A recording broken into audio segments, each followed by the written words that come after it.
Good morning student. मैं गायत्री शर्मा आप सभी बच्चों को पाठ 2 गुप्तधन कहानी के अगले भाग को बताने से पूर्व इसके पिछले भाग की कहानी एक बार फिर से स्मरण कराने जा रही हूँ।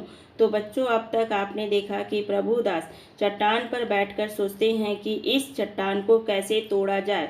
तभी उनको एक उपाय सूझा कि बारूद लगाकर चट्टान को तोड़ सकते हैं और वो बाजार की तरफ चल देते हैं। वहां से बारूद लाकर वो चट्टान की दरार में डालकर आग लगा देते हैं।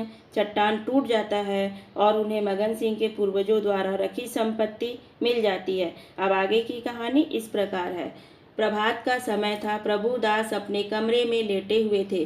सामने लोहे के संदूक में 10,000 पुरानी मोहरें रखी हुई थी। उनकी माता सिराहने बैठी पंखा झल रही थी। प्रभुदास ज्वर की ज्वाला में जल रहे थे।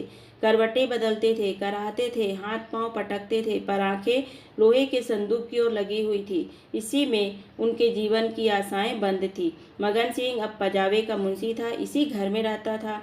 आकर बोला, पजावे चलिएगा, गाड़ी तैयार कराऊं? प्रभुदास ने उसके मुख की ओर क्षमा याचना की दृष्टि से देखा और बोले, नहीं, मैं आज ना चलूंगा, तबीयत अच्छी नहीं है, तुम भी मत जाओ। मगन सिंह उनकी दशा देखकर डॉक्टर को बुलाने चला। शब्दार्थ है, प्रभात, सुबह, सिराहने, सिर के पास, आशाएं, इच्छाएं, दशा, स्थिति। सुबह का समय था। प्रभुदास अपने कमरे में लेटे हुए थे और उनके सामने लोहे के बक्से में 10,000 पुरानी मोहरें रखी हुई थी, जिसे प्रभुदास ने रात भर मेहनत करके अपने घर लाए थे। उनकी माता उनके सिरहाने बैठकर पंखा हिला रही थी। प्रभुदास को भी बाबू हरिदास के जैसे तेज ज्वर हो गया था। सारा शरीर गर्म था। इधर उधर करवटें ले रहे थे, हाथ पांव भी पटक रहे थे, लेकिन उनकी आंखें सिर्फ उस संदूक में रखे धन की तरफ थी। उनकी सारी इच्छाएं उस बक्से में बंद हो गई थी। इधर मगन सिंह पजावे का मुंशी बन गया और प्रभुदास के घर में ही रहता था। वो आया और पूछा, पजावे चलेंगे तो गाड़ी तैयार कराता हूँ। प्रभुदास उसकी तरफ देखकर कहते हैं कि तबीयत अच्छी नहीं है, तुम भी मत जाओ, और मन ही मन उससे क्षमा मांगते हैं। मगन सिंह उनकी स्थिति देखकर डॉक्टर को बुलाने चल देता है।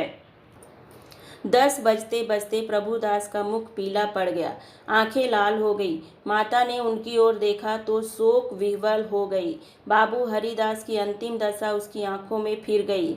जान पड़ता था यह उसी शोक घटना की पुनरावृत्ति है। वह देवताओं की मनौतियां मान रही थी, किंतु प्रभुदास की आंखें उसी लोहे के संदूक की ओर लगी हुई थी जिस पर उन्होंने अपनी आत्मा अर्पण कर दी थी।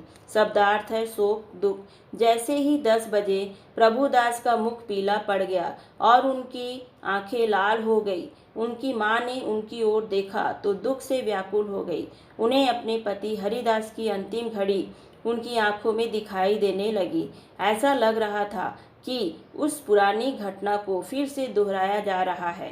डर से वो सभी भगवान को मनाने लगी कि उनका बच्चा ठीक हो जाए, लेकिन धन का लालच प्रभुदास को लोहे के बक्से की तरफ खींच रहा था। उनकी आंखें उसी तरफ लगी हुई थी। ऐसा लग रहा था कि उन्होंने अपनी आत्मा को ही उस संदूक पर अर्पण कर दिया है। तो बच्चों, आज की कहानी में बस इतना ही। इस कहानी का अंतिम भाग हम कल की कक्षा में पढ़ेंगे।